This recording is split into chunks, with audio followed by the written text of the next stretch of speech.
Bonjour à toutes, bienvenue sur une nouvelle vidéo orchestrée par Maître Dioscuros. Je profite de cet instant pour vous souhaiter une très bonne année 2026. Le meilleur pour vous, la santé évidemment, la joie et un peu d'argent, c'est toujours bon à prendre. Et je vous propose de faire un petit retour sur l'année 2025 sur l'actualité Pokémon.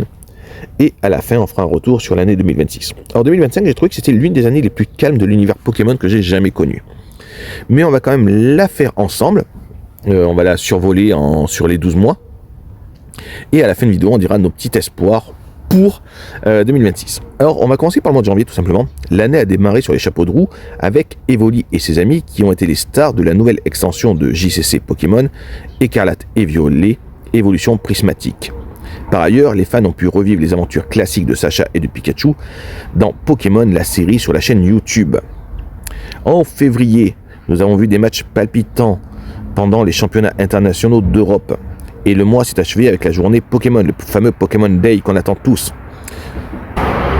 Pendant cette célébration annuelle, nous avons appris beaucoup de nouvelles Pokémon importantes, notamment la révélation du nouveau jeu à venir Pokémon Champion et l'annonce que les jeux vidéo Pokémon seraient désormais traduits en espagnol d'Amérique latine, augmentant le nombre de personnes pouvant y jouer dans leur propre langue. Et ça c'est important parce que ça va permettre évidemment plus de ventes. Mars, ce mois-ci, a démarré en beauté avec l'annonce d'une collaboration entre Pokémon et le groupe Lego. Et là, je pense à Melovia tout de suite, qui fait des Lego, des très beaux Lego, vous les avez vus dans les shorts. De quoi galvaniser l'imagination des fans qui devront attendre cependant 2026 pour découvrir cet univers. Finalement, le Pokémon légendaire Suicune a fait son entrée dans Pokémon Unite, juste à temps pour participer à la finale du tournoi du championnat d'Asie.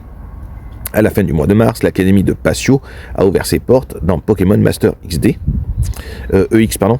Et enfin, dans Pokémon Sleep, les Pokémon de l'île Verte Pousse ont momentanément été tourmentés par des cauchemars. Heureusement, les chercheurs et chercheuses du monde entier ont trouvé le moyen de dissiper ces mauvais rêves au cours de l'événement Cresselia contre Darkrai. Avril maintenant, les Pokémon de Pokémon Go et de la série Pokémon Les Horizons se sont rencontrés lors d'un événement de collaboration autour des Pokémon de la série qui ont fait une apparition dans le jeu, comme Pikachu portant la casquette de Cap ou de Matourjon portant le chapeau avec l'épingle de Lico. De plus, Forgette a fait ses débuts dans Pokémon Go et ses évolutions Forgela et Forgelina. A savoir que le Rayquaza chromatique de la série fait son apparition également dans Pokémon Go puisque du coup il sera le boss final de la map. Au mois de mai, c'est la fête des mères et Pokémon a su marquer ça. Les Pokémamans du monde entier ont été célébrées comme il se doit en mai avec un coup de projecteur sur certaines des mamans merveilleuses et forces de soutien rencontrées dans les séries animées, jeux vidéo et mangas Pokémon, ainsi que dans le JCC Pokémon. Et pour fêter le printemps, on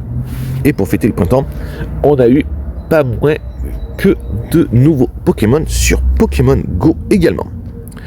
On arrive à juin, à la moitié de l'année, et là ça a été un gros mois pour Nintendo Game Freak, parce qu'un mois qui a apporté énormément d'espoir.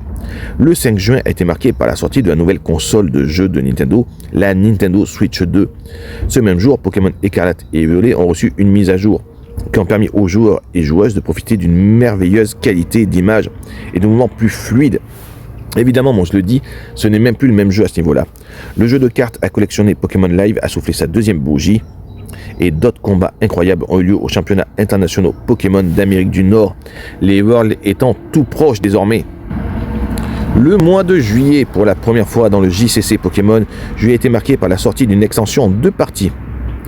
Écarlate et Violet, Foudre Noire et Écarlate et Violet, Flamme Blanche. Chacune d'elles comptait plus de 170 cartes uniques. Pokémon Go a lancé un accord parfait lors de son événement concert estival.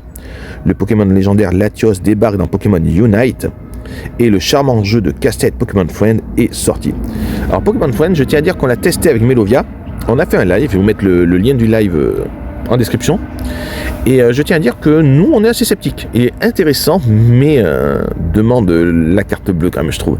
Mais ça, on en reparlera, vous ferez votre avis. Août, ça y est, on y est. Le mois d'août a été dominé par l'actualité des championnats du monde Pokémon 2025. Les meilleurs joueurs et joueuses du monde sont arrivés en Californie pour soumettre leur talent à l'épreuve ultime. Évidemment, il s'est passé beaucoup d'autres choses, mais on va pas se mentir. Les Worlds, c'est quand même le moment clé du mois d'août. Et pour les joueurs de Pokémon Go, on va quand même rappeler que Latias est sorti au mois d'août. En septembre, le monde entier est tombé sous le charme de Sepiatros lors de la découverte de la Pokémon Révolution. Nous avons également célébré l'arrivée de Mega Brutal Libre de la meilleure façon qui soit avec une soirée de Lucha Libre retransmise en direct. Par ailleurs, les Pokémon méga évolués ont continué d'étendre leur domination, comme en témoigne la sortie de l'extension Méga Évolution du JCC Pokémon. L'actualité de cartes, elle, est toujours très remplie, vous remarquerez. Celle-ci a marqué le lancement de la série Méga Évolution qui signe le grand retour de ces puissants Pokémon de jeu.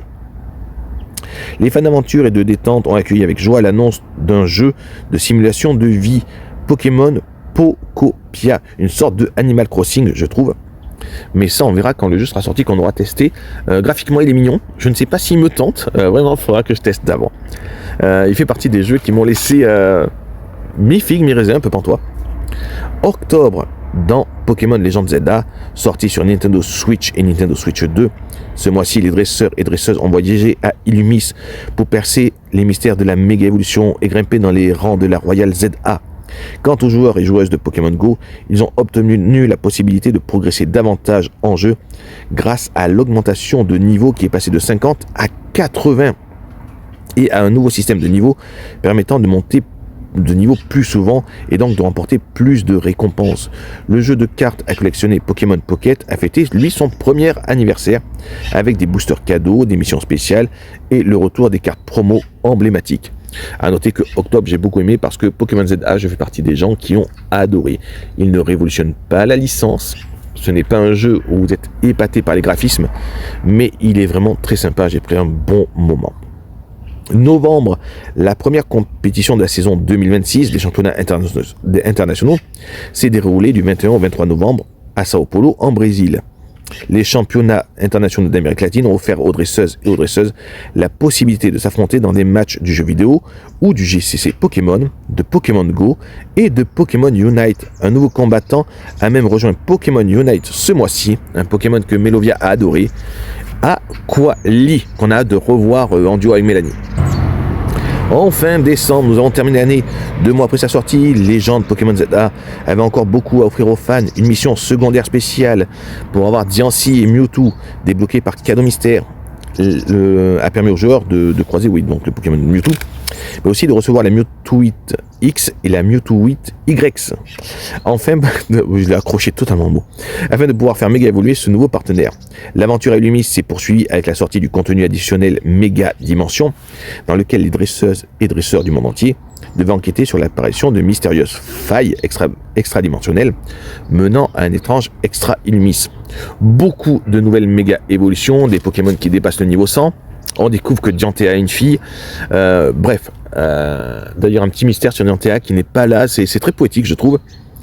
Très beau jeu. Le Legend ZA sera une très belle aventure pour moi et la meilleure annonce de 2025 sur la licence Pokémon à mon goût. Donc voilà une année chargée en aventures Pokémon. Et comme je sais que vous en voulez encore plus, on va faire un petit tour de nos espoirs sur 2026. Alors bien sûr, il y aura un live en 2026 sur le Pokémon Day. Mais nos espoirs, bien sûr, c'est évidemment la 10e génération pour novembre. On l'attend très fortement. Avec les leaks qui sont sortis, si ça va être vrai, ça va être un jeu qui va changer drastiquement. Pokémon Champion va permettre de mettre le compétitif à la portée de tous, et ça c'est bien, c'est ce qu'il fallait, parce qu'on commence à manquer de joueurs VGC, et donc ça va être très bien. Et à savoir que normalement les Worlds se passeront sur Pokémon Champion cette année. Après on peut toujours espérer un nouveau donjon mystère, de nouvelles actualités, il va y avoir le partenariat avec Lego qui va être montré. Il y a vraiment plein de choses sur 2026, c'est les 30 ans de la saga, donc forcément on est obligé d'avoir de très grands espoirs dessus.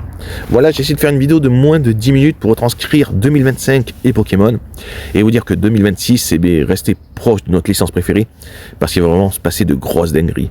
En tout cas, moi j'espère que vous avez pris plaisir à m'écouter, je vous dis à très bientôt, allez, ciao ciao à tous.